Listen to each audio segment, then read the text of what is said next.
Single, single, single, single, single, single, single, strikeout. Single, single, strikeout.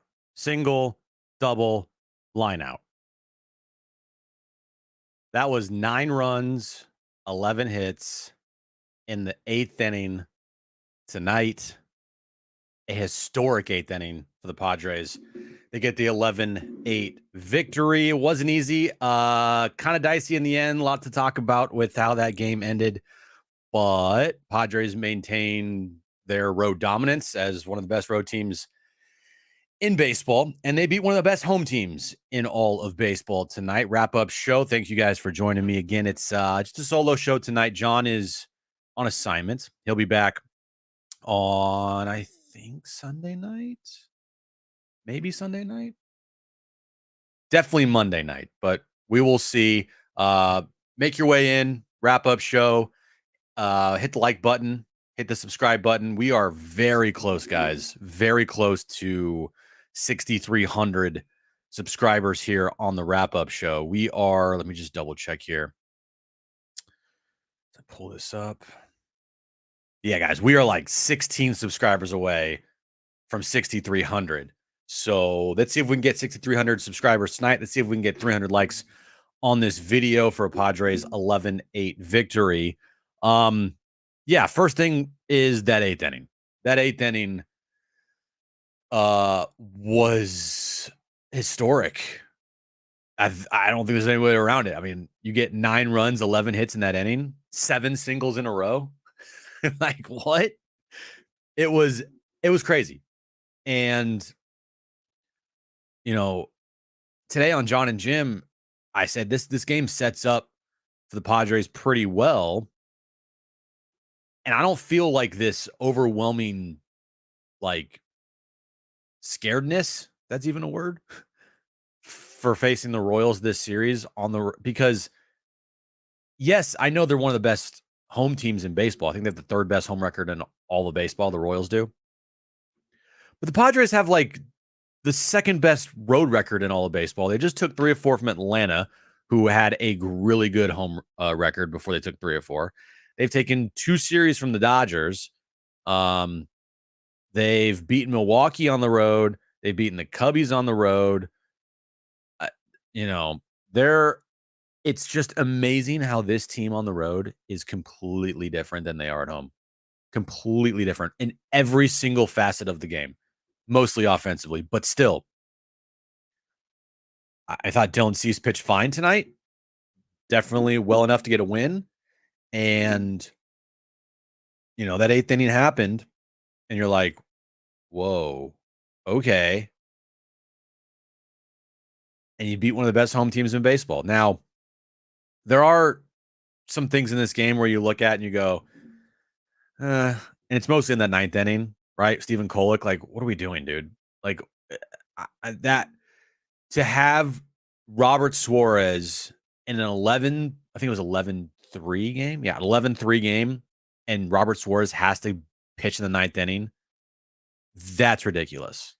I would not be shocked if Stephen Kolek is sent down soon here. And if he is not, then okay, well, guess what? You're not pitching at all in any meaningful games for this foreseeable future. You are mop-up duty guy. And even mop-up duty guy, it's going to be kind of like bite your nails a little bit because you couldn't hold an 11-3 lead. You made it so Robert Suarez had to get up into that game, and Robert Suarez should have had no part in that game after that 8th inning. So to me, the only negative of the night really was what Stephen Kolek did in that 9th inning. I mean, if it were me, I would send him down tomorrow. That just can't happen. Cannot happen. 11-3 game in the 9th inning, and you can't get any outs, which causes the tying run to come to the plate, which causes, Schilt having to get up Suarez. That was ridiculous. That game should not have been like that in the 9th inning, but it was. In the end, they got the win, so I guess that's what matters most. I mean, I joke that this was a great roller coaster tonight. For all the roller coaster talk we've had over the last couple days. Schulte's probably sitting there saying to himself, "You like that roller coaster, bitch? Yeah, that was fun, wasn't it?" Because they got the win. So it was a pitching duel-ish up until that 8th inning. And it's funny because if you sat there and you're like, all right, this game's going to be 11-8 in like the 5th inning, I'd be like, what the hell happened? I mean, that game was going by quick. Not a lot of runs put on the board, if any. Dylan Cease was pitching really well. Michael Walker was pitching really well. Padres broke through there, but they only got 2 runs. It's 2-0. You told me that time, yeah, Jim, by the way, that game is going to end 11-8. I'd be like, what? That's baseball, as Manny Machado likes to say. It's baseball. And they improved to 32-29, a couple games over 500 here. Talked about it today on the show. For how bad they've played but at home, they're going to have to continue to be one of the best teams in baseball on the road. Because the second they fall off on the road, guess what? Now pressure's on to play better at home, and they just can't do it. Like, they just can't do it. For whatever reason, they go home and they go turtle shell. Now, when they're on the road, they play loose and free, and, it's just a completely different brand of baseball. It's crazy to watch. Even when they were down 3-2, you just felt like they had a shot. They're down 3-2 at home this year. It does not feel that way. Like, it does not feel that way at all. And on the road, completely different. They're always in the game. On the road, they are always in it. And one player tonight, I mean, everybody in the lineup gets a hit except for Luis Campusano. But Luis Arraez, I mean, I saw a tweet today from a Bay Area radio station. And I'm from the Bay Area, so I know it very well. It was KMBR. And they put out one of those memes that was like, what did it say? I was like, really, guys? Let me see here. Because Luis Arraez just won Player of the Week. And shit, he could do it again this week. I mean, 4 hits tonight again. Where was it? I saw it and I was like, are you serious right now?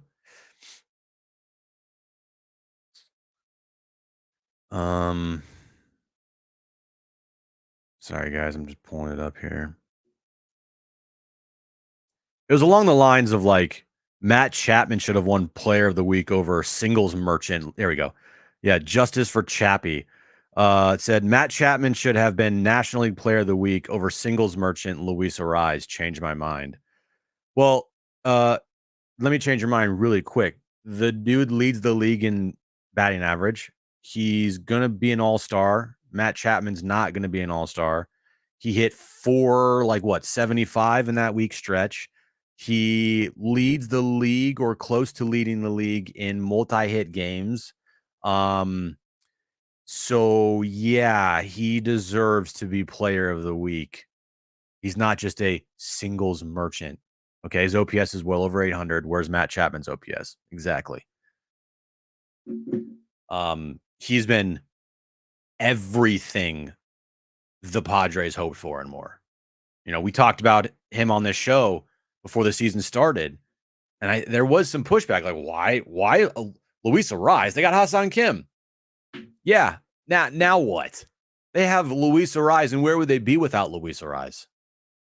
He is the best hitter in the game. I mean, you can argue he's the best hitter in the game right now. He leads the league in batting average, a 4-hit night again.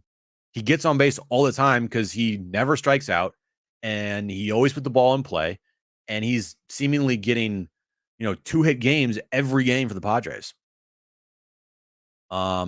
He's just a tough out. And in that 8th inning, it started with Luis Arraez. You're not going to strike Luis Arraez out. And I think Mudd even said it. He's like, all right, this is where we get something going here. And what happened? Boom, single right away.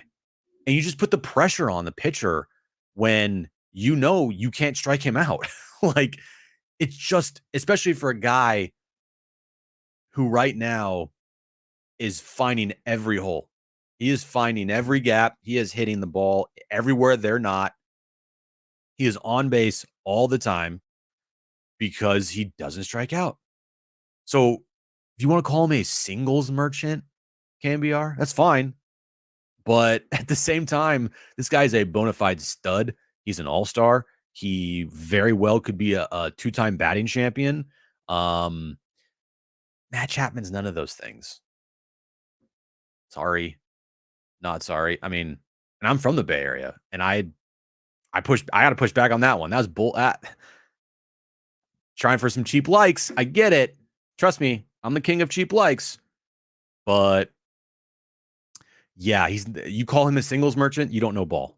Pretty much is where I'm going with that one here. We'll get to all your super chats here. It's solo show, so the chat is a little hard to keep up with, but I'll try my best. Let's get to some super chats here. Buddy Carlos, thanks for the super chat, buddy. Appreciate it. Really glad we won that game after the 6th inning, down 3-2. It felt like one of those games we would always lose and fail to make a comeback.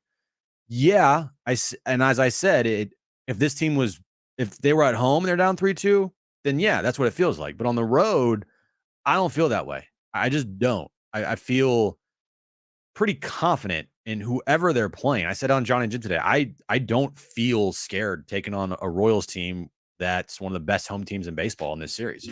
I just don't. If it was flipped, if the Royals were coming to San Diego, yeah, that's a scary series, right? But on the road, you hate to do it because they are what they are, but you almost have to view it as a completely different team on the road. They're a completely different team when they go away from Petco Park than when they're at Petco Park. When they're at Petco Park, they're one of the worst teams in baseball. When they're on the road, they're one of the best teams in baseball. Plain and simple, end of story. So it doesn't matter who they go and play on the road. It doesn't matter if they're playing the Yankees on the road or the Phillies on the road. You feel confident with them because they've shown that they're like zombies. You can't kill them on the road. Thanks for the super again, Carlos. Tatis is out of it. Maybe it's because he got another. Okay. He's not out of it. He had a good game tonight. He had a really good game tonight. What do you have? Let me check here. No, Carlos, Tatis had a good game. Yeah, he was 2 for 4 with a run scored and an RBI. Now, if you want to talk about when he didn't score on that pop to shallow left from third base, and you're kind of accustomed to seeing Tatis score from that position, okay, but he had a good game tonight. Everybody had a good game. Arraez got the 4 hits. Tatis got 2 hits and an RBI. Profar, who is the starting left fielder in the All-Star game, by the way. Me and Kevin Acey talked about it today. He is the National League starting left fielder. I would argue that this team right now, the National League All-Star team, will have 2 Padres starting on it. Luis Arraez at second and Jerkson Profar in left. Am I wrong? I don't think so. I think Luis Arraez and Jerkson Profar are starting for the National League All-Star team this year. 3 hits again tonight for Profar, 2 more RBIs. He got the big RBI there in the 6th inning. Cronenworth, a great game, 2 hits, 3 RBIs. Manny, 2 hits and RBI. Donovan Solano, coming in the game, going 2 for 3 with an RBI. He's hitting .410, guys. Donovan Solano. Xander Bogaerts, who? Exactly. Jackson Merrill, couple hits. One of them was off the position player, whatever. Ha-Seong Kim had a hit. Only person that didn't have a hit that was in the starting lineup tonight was Luis Campusano, and he is, what's the word? Oh, yeah, struggling mightily. Thanks again for the super chat, Carlos. He said, I will enjoy a W any day, but I am deeply concerned about this team. Has no slug. Tatis has lost his scary presence at the plate. Machado can't hit a home run. That is concerning. They do hit a bunch of singles. I mean, if you look at the 8th inning tonight, they had 7 singles in a row. They're not a team that's going to have a 40 home run guy on it. They're just not, unless something drastic happens here where Tatis has like a 20 home run month, right? Like if he goes on an Aaron Judge type of tear, which Aaron Judge is incredible. He's like on a revenge tour for every team that he was going to go to. Not even a revenge tour. He was just like, coming here to San Diego, hitting a couple home runs, I think, and then San Francisco hitting a couple home. Like he's insane. But the slug is an issue, no doubt about it. Like it is concerning how Manny Machado has no pop. Only 5 home runs on the year. His OPS is still in the 600s. And I would love for Tatis to start swinging bat with some slug, because the 746 OPS for Fernando Tatis is not good enough. But, when you have players around them like Profar and Arraez and Cronenworth all coming through, you're giving them time to work through whatever problems they're working through. But the second that Profar and Cronenworth regress to the means of the back of their baseball cards, if that ever happens, then it's going to the light will be brighter on those two for sure. Carlos just spamming the super chats, and I appreciate it, man. However, I think that having to use Suarez in the game where the Royals put a position player to pitch is ludicrous. Kolek is trash and should be sent down. That's what I said. Kolek tonight should be embarrassed. That was a horrible performance by him. You have an 11-3 lead to keep, and you give up 5 runs, 6 hits, and in a 2/3 of an innings, and you have to bring in your closer, Robert Suarez, in a game that he should have never pitched in. So either he's sent down tomorrow, which he probably should be, or you just aren't going to see him in a game of anything meaningful for a long time. And the only time you're going to see him is if they're down by 10 runs or they're up by 10 runs, really. Carlos again, thanks for the super. Give me the home run machine of Tatis and Machado again. Yes, yes. Another super chat from Carlos. Thanks, man. I love the approach of putting ball in play versus swing for the fences like last year, but we can't put big innings if we don't hit home runs. Today's an exception. Well, hold on, Carlos. They've had a lot of big innings this year of scoring 4 or more runs without having those 3-run homers in those innings. So today's, I don't think, an exception. I think today is more or less like what this team does, particularly just on the road, with a couple home games sprinkled in there where they do have innings of 4 or more runs. Now, the 3-run homer is what they missed. They just don't have it in their pocket. They just don't. But they put a lot of pressure on a pitcher by paper cutting him to death. Jared, thanks for the super chat. Why did Schultz screw Estrada? Oh, for the intentional walk on his record. Yeah, I didn't get that. I mean, if the mindset is you're already like, they're not going to pinch hit for Salvi Perez. They're just not. So why not just have Dylan Cease put the intentional walk there and then bring in Estrada? That made no sense. I didn't get that at all. Maybe he did it on purpose, but like, why? Yeah, just stupid. Thanks for the super, Jay. Says Profar is a top 10 player in the league. He's a top 10 player in the National League. I don't know if he's a top 10 player in all of baseball, but in the National League, he's a top 10 player because he's an all-star. HB BBBVPPPPJJJJJJ says the Doors lost against the Rockies. Carlos, give me money. Did they lose again? Man, Dodgers are struggling. Yeah, they lost again. 4-6 in their last 10. Hey, guess what? The Padres are 6-4 in their last 10. According to Schulte, you go 6-4 for an entire season. Boom, that's 90 wins. How you done? Boom, check. Suck it, bitch. Yeah, the Giants getting their ass kicked right now by the Yankees too. Hold on 1 second here.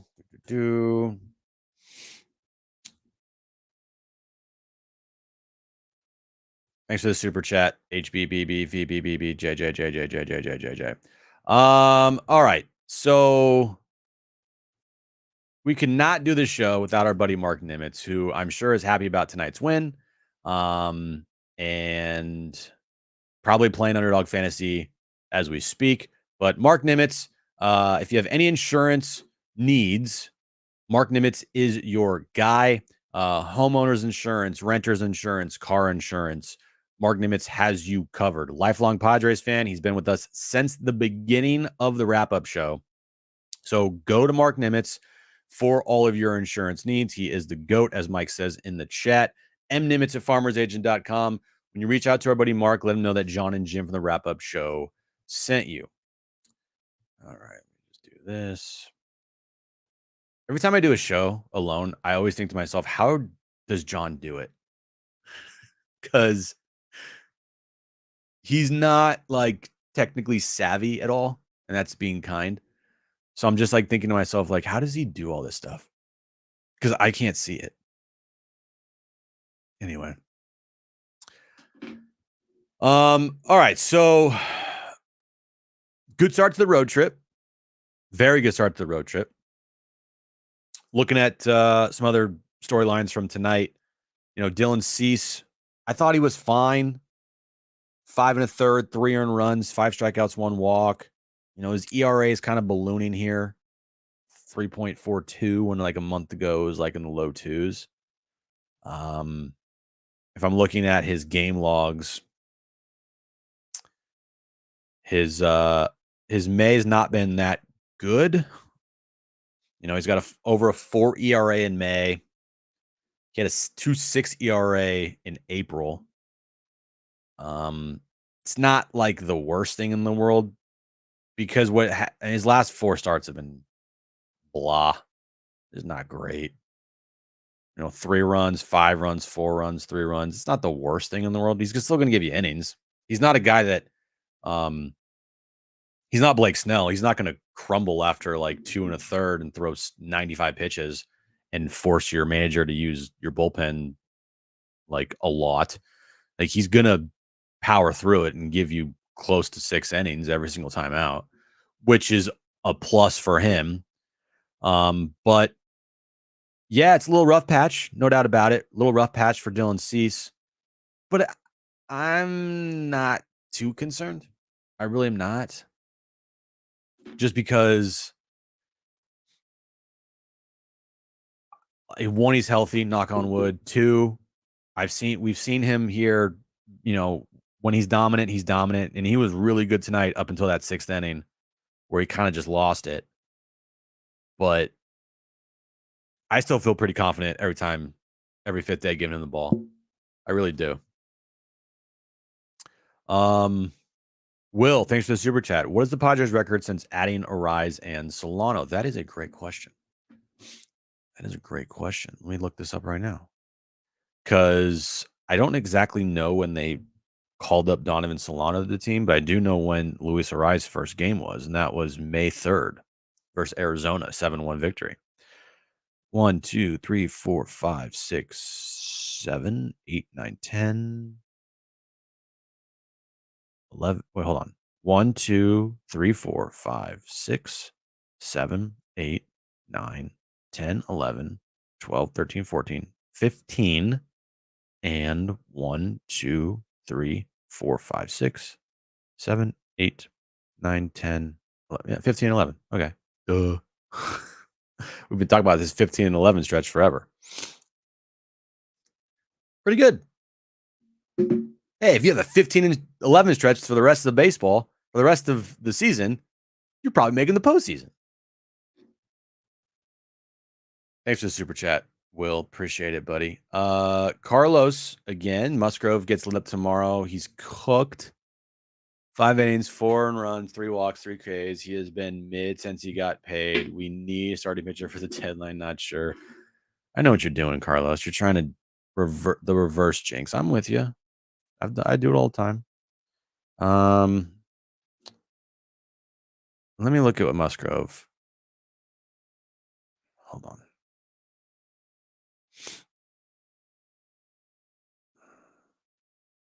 Okay. So, Musgrove, Since returning from the IL. All right. Not many starts, but a couple. His outing on May 21st, not great. But guess what? 5 1/3, 1 earned run versus the Yankees on Sunday. It's pretty good. It's pretty good. His season in arm, it does feel kind of a little like a ticking time bomb just because when you have 2 IL stints because of your arm in the last, 8 months, that's concerning. So, yeah, it's a little bit of a hold your breath every time he's out there, but I'm not gonna say he's gonna get lit up tomorrow. 619 Cam, thanks for the super chat. Says, let's just win the series with Musgrove tomorrow and try to get off this roller coaster. By the way, congrats, Jim, and thanks for the show. Thank you, Cam. Appreciate it. Yep, I'm married now. If you're joining me for the first time since forever, I just got married. So the wife is in the other room. She's asleep. She has a bad headache tonight, bad migraine headache. But yeah, I'm married. Kind of crazy. Let's see what this chat is saying right now. I see a lot of Kolek in the chat. A lot of Kolek talk. They won the game tonight, which is the best thing. And Stephen Kolek, no offense, Stephen Kolek, doesn't mean anything to this season. He's just the guy. He's just there. He's not like, oh my God, Robert Suarez just gave up 5 earned runs. No. He's a guy that is either he's the last pitcher in the bullpen. That's what he is. He's the last pitcher in the bullpen. And what happened tonight with him was unacceptable. It was pretty rough. I'm sure he knows it. I'm pretty sure Schulte knows it, even though Schulte, can't criticize any of one of his players for anything. But they know, that can't happen. It just can't. You can't have an 11-3 lead in the 9th inning, and all of a sudden now you end that game with Robert Suarez on the mound. It's just unacceptable. It just is. So again, he is either going to get DFA'd. Actually, no, I take that back. He will not get DFA'd. He will either get sent down the minors, or you're just never going to really see him in any type of situation that will be meaningful for the foreseeable future. I mean, the only time you will be seeing him is if they're trailing by 4 or 5 runs, or if they're in a situation again like tonight where they're up 10-2.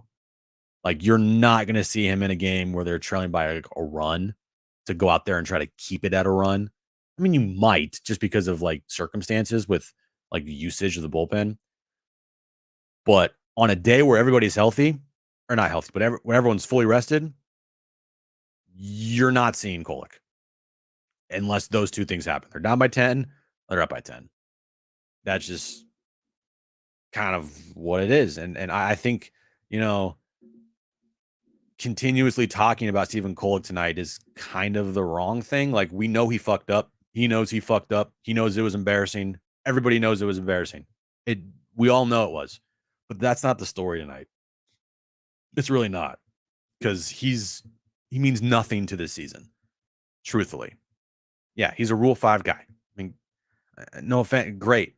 Congratulations. You made the big leagues. You've had some good moments. You had that great slider versus the Yankees over the weekend that Schulte loved to point out. I guess I didn't hear it, but I was told about it. It's not about that. It's not. It's about what this offense did tonight in that 8th inning, what Luis Arraez continues to do for this team, being the best hitter in baseball, and scoring 9 runs on 11 hits in the 8th inning is it's unheard of. And everyone talks about big innings with this team. That was a very big inning. That was a massive inning. And if I'm just looking here, Luis Arraez on the season, guys, is hitting 342. 342. He's never going to be a big OPS guy. Never. Okay. For me, an OPS for him, I don't care. If it's a 750 OPS, okay. It's about him getting on base, and his batting average. He's never going to be a guy that's going to have 85 RBIs in a season. Okay. He's never going to have more than 10 home runs. I think he had 10 last year, but like that's tops for him. He's not going to steal 40 bags. He's going to get on base and he's going to put the pressure on the opposing pitcher every single time that he's at the plate. Like he's hitting 399 with the Padres, or sorry, 398 with the Padres this year. 398 in 24 games. 398. And you want to know what his OPS is in those almost 30 games? 892. He's incredible. He's absolutely incredible. You can call him a singles merchant if you want, KMBR, but he's the best fucking singles merchant in baseball. And I'll take that guy on my team. I'll take the best singles merchant in the entire league on my team right now. No questions asked. Singles merchant. Okay. He's hitting 342 on the year. Jesus. He's hitting like 242, and all he did was hit singles. Okay, cool. He's a singles merchant. But guess what he is? He's the best damn singles merchant in all baseball. Best one. All right. Let me just pull this up here real quick. You know, when you do solo wrap-up shows, probably should have this stuff ready to go, but I didn't. Because I'm an idiot. If John's watching, he probably is nodding his head like this. Yep. Moron.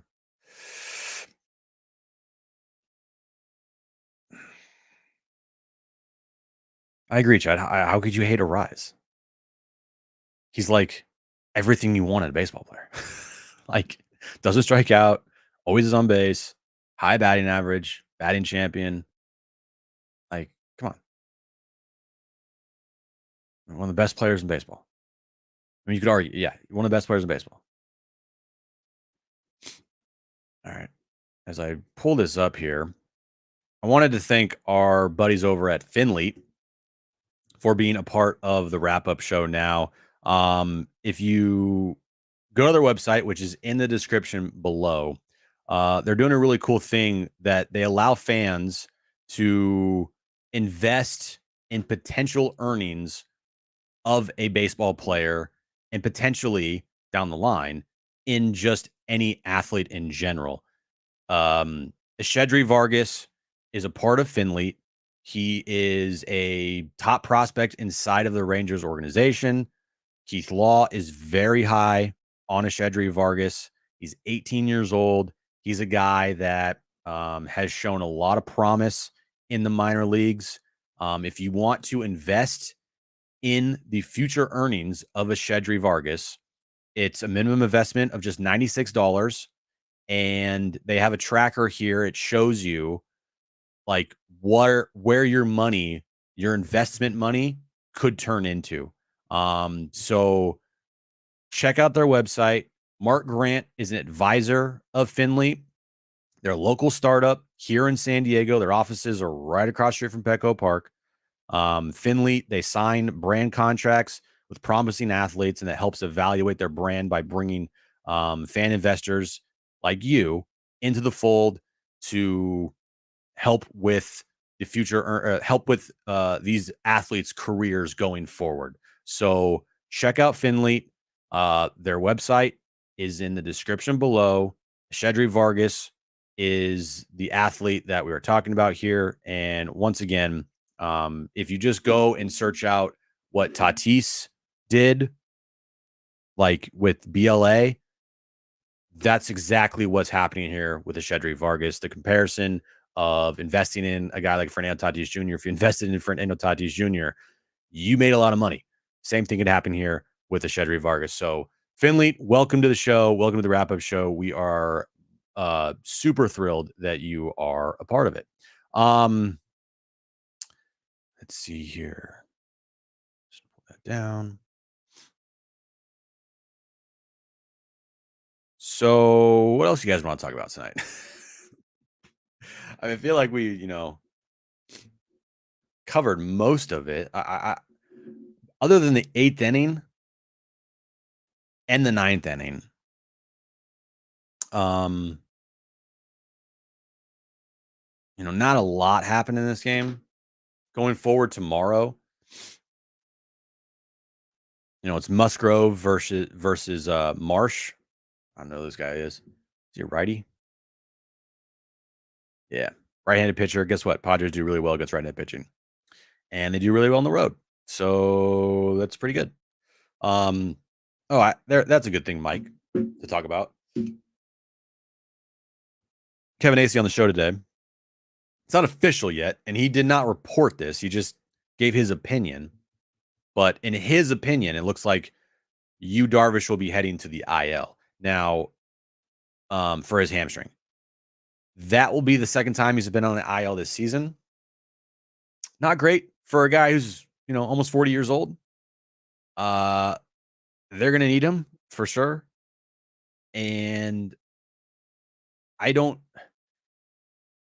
want to say I'm not concerned because I am concerned. Like I feel that, 2 times on the IL in the first 2 months of the season, like that's not great. Now, luckily it doesn't have to do with his arm.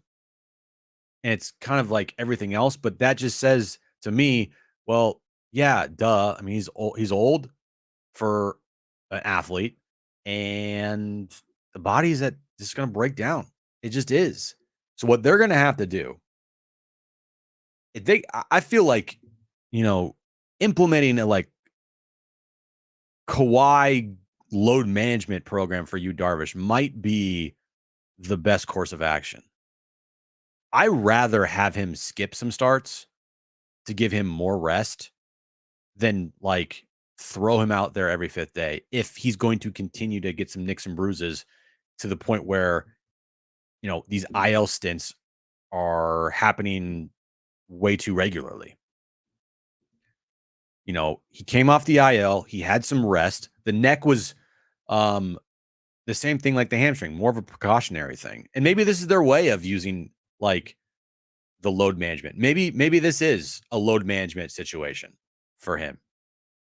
Like, oh, I feel something in my neck a little bit. All right, we're not taking a chance. IL, bring up another pitcher. We're good to go. So maybe they have thought about that. But if not, I think they should start doing that. Because they're going to need him. You can't run this guy into the ground. You can't.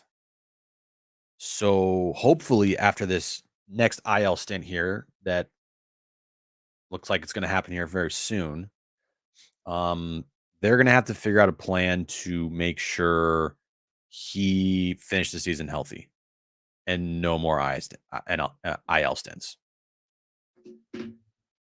What is happening in the chat right now? What's going on, guys? All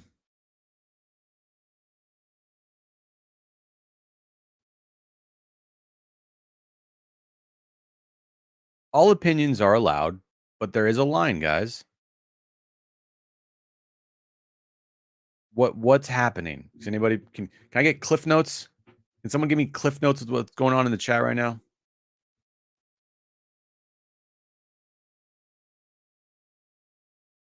Oh yeah, JD Gaucho. Let me get to some supers here.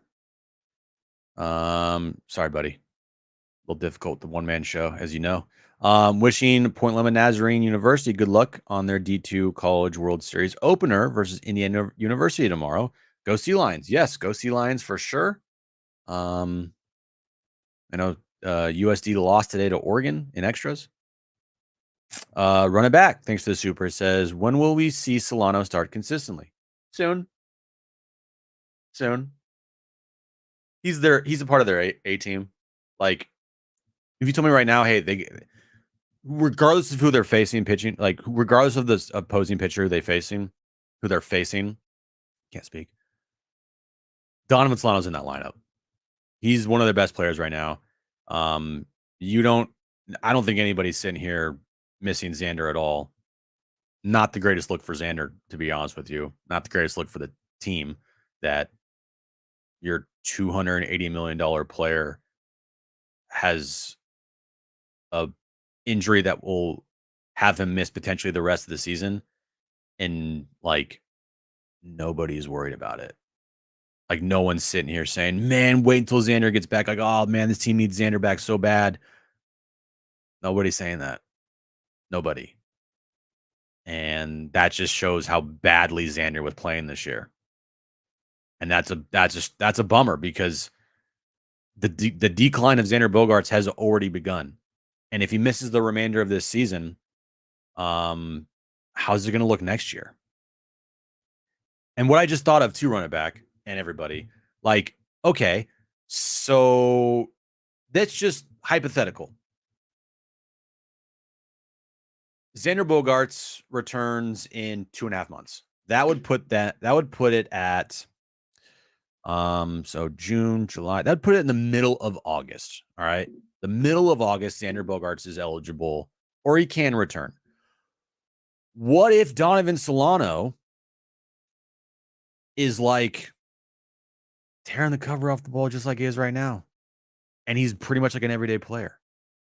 Do you mess with that? Do you put Xander back in the starting lineup every day? And you're going to take out a guy who's producing at a very high clip? I don't think Donovan Solano is going to hit 410 for the entire season. Okay. But I mean, even if Xander was healthy, I trust Donovan Solano's bat over Xander's right now. No question about it. That will be interesting when the time comes. If Xander returns this year, is if he returns and things kind of remain the same, where Luis Arraez is tearing the cover off the ball, the greatest singles merchant ever, apparently, and Donovan Solano is also producing every time he's in the lineup or every time he's called on a pinch hit or whenever, right? Are you going to take one of those guys out of the lineup for Xander? It'd be interesting to see. Or are you taking out Ha-Seong Kim, but then you're putting Xander back at short? Like, there's so many like things here. It will be interesting to discuss when that happens or if that happens. Right now, it's not really a talking point at all because you're not going to see Xander for a long time. But I mean, this team's not missing him at all. It probably is a little bit of addition by subtraction, honestly. It just shows how bad Xander's season has been. And when he gets back, if he gets back, who are you taking out of this lineup? Because right now, I'm not taking out Donovan Solano or Luis Arraez, obviously. Sorry. JD Gaucho says USD and Fresno play a NCAA tournament elimination game tomorrow as a San Diego show. Does John and Jim root for the Toreros or the Mount West Conference rep Bulldogs? No, we root for San Diego. We're obviously a San Diego State house here. Like, duh. I mean, just John. Okay. But yeah, I mean, we root for San Diego sports for sure. For sure.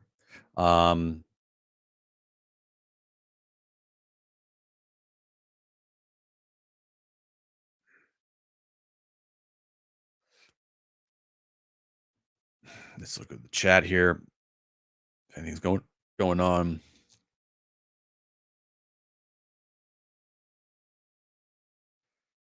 Do we really want Bogey back with a bum shoulder? Says Chad.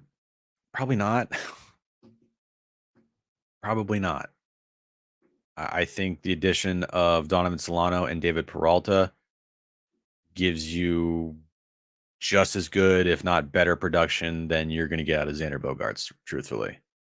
Now, you might lose a little bit defensively with Luis Arraez out there at second base every day, but not much. I mean, Xander's not like the greatest second baseman on the planet. He's a serviceable second baseman.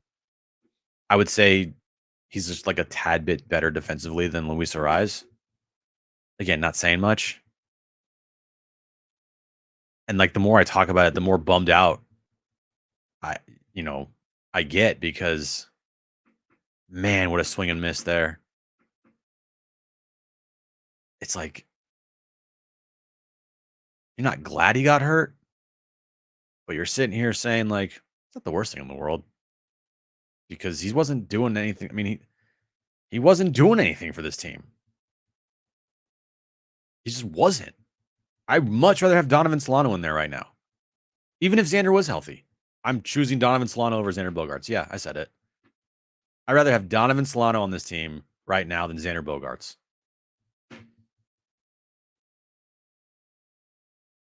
Yeah, Quan, he can play. Arraez could play first base, but then you put Jake back at second, right? And still, Donovan Solano is going to be your DH. And if Xander came back, then you're going to put Xander at second, or Xander's your DH, and then you're sitting Solano. Like, again, as Rich said, this team never needed Xander Bogaerts. They never did. They're not going to miss him. Okay. Frankly, if he and when he gets back, I would say he's going to have to earn his playing time back. Like, I don't think he's just going to be given it. I don't care how much money he's making. Because you got guys on this team right now, and there's a long, long way until a potential, like, discussion about Xander. But, like, what Luis Arraez and Donovan Solano are doing for this team right now, dude, just incredible. They're incredible. They're just, obviously they're not power guys. Obviously they're not going to hit 40 home runs for you, but they're going to get on base all the time, and they're going to be a just insanely tough out.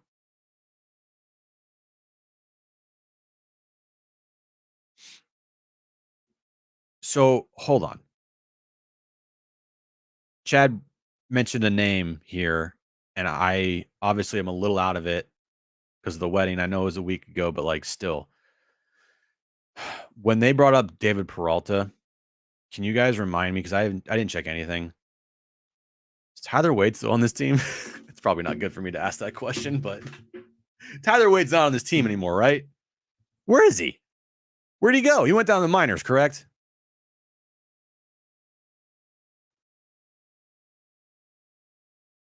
Right? Okay. Wait, he's in the minors. Okay. Okay, I thought so. Because yeah, they brought up David Peralta during my wedding week, and I was like, oh, okay. So I didn't see where Wadey went. Wait, he's on the bench. He's still on this team. He's on the active roster. He's on the Padres active roster. What the hell? Are we like never going to see Wadey again?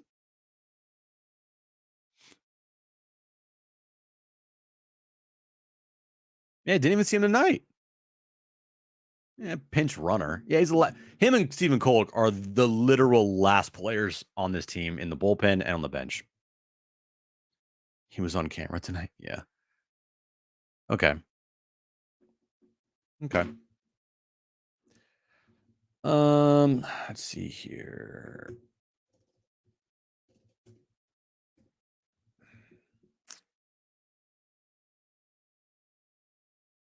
I don't have. Oh, yes, I do. I do. Where is it? Underdog Fantasy. Right now, download the app, Underdog Fantasy. You can claim your special pick plus up to $250 for your first time deposit offer. Just use promo code PODSWRAP, PADSWRAP. Play now, Underdog Fantasy. It's like the most fun thing to do just before a game. Like, I'll go to the Underdog Fantasy app. I'll look, put down some plays, higher or lower, put down about $15. Boom, how you doing? Could win up to like $500 depending on what you pick. I'm not like John. Scared money don't make money. I don't, bet $10 to win $12. So go there right now. First deposit's matched up to $250.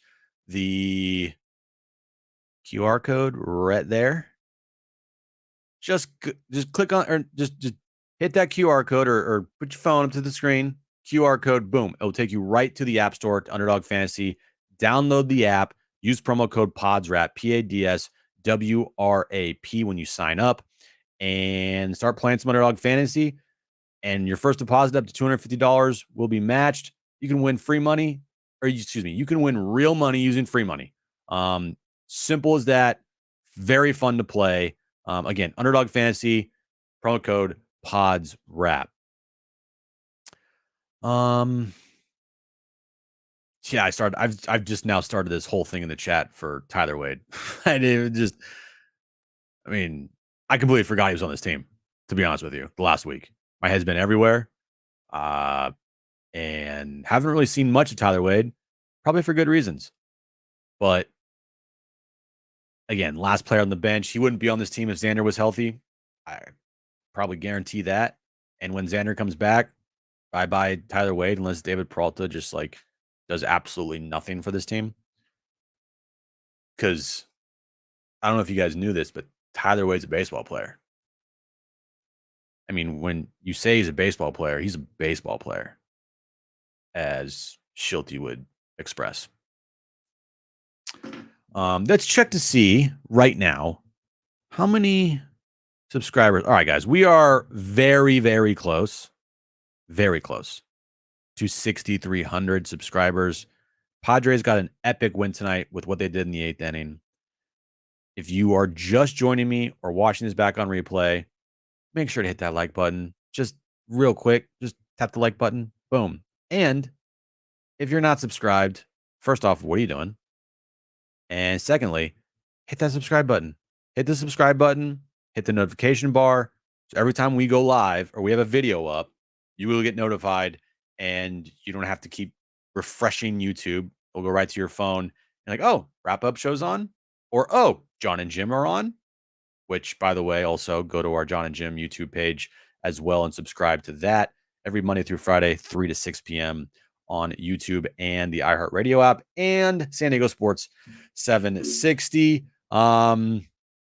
Let's just pull up here our good friends at Aura, www.ora.organic. If you guys want to live that healthy lifestyle that you crave, Aura is the best place to go to achieve that healthy lifestyle. They have everything you need. It's all plant-based, it's all organic.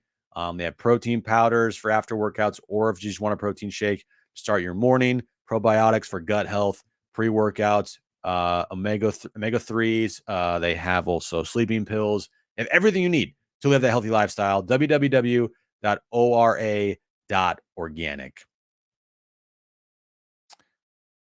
Someone say we suck? Who says we suck? Wrap-up show sucks, John and Jim. Or wrap-up show's great, John and Jim sucks. Why you say that? It's like the same show, Rich. Stuff I can like cuss on here. Is that why? Because it's not radio? Or because it's not everything's structured? And we're pretty structured here. See, if you say that, Rich, then people aren't going to watch our show and listen to our John and Jim show. And we kind of need that because that's our jobs.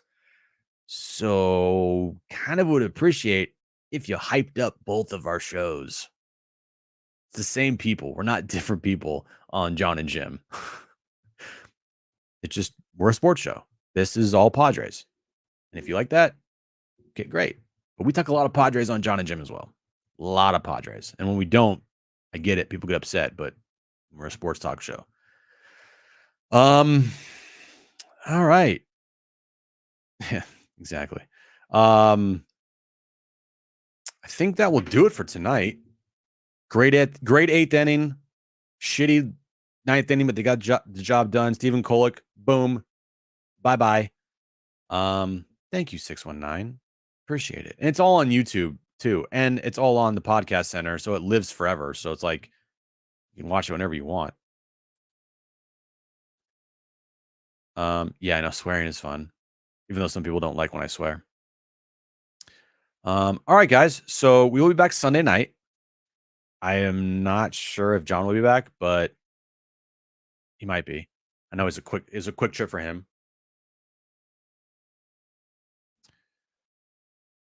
On John and Jim, when a caller calls in, we can't hear them on YouTube. All right, let me just address this real quick. I don't know what the fuck the problem is with our stupid station or stupid calls.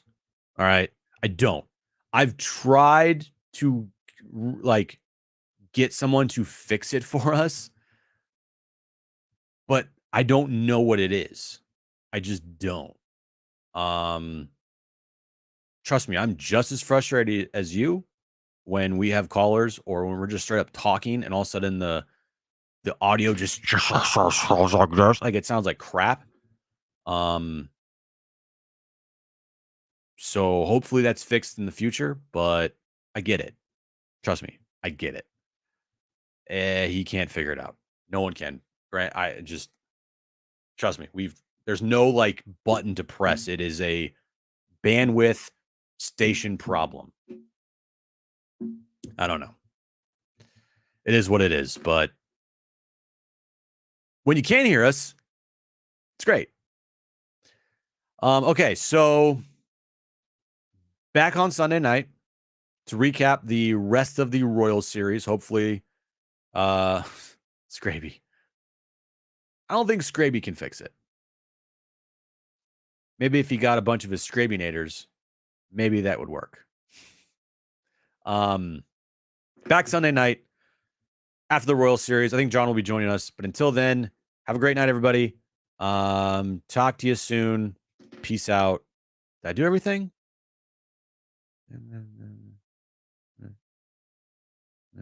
Yeah, we're all good. All right. Peace out, guy. Peace out. Peace out. Bye, guys. I'm an idiot.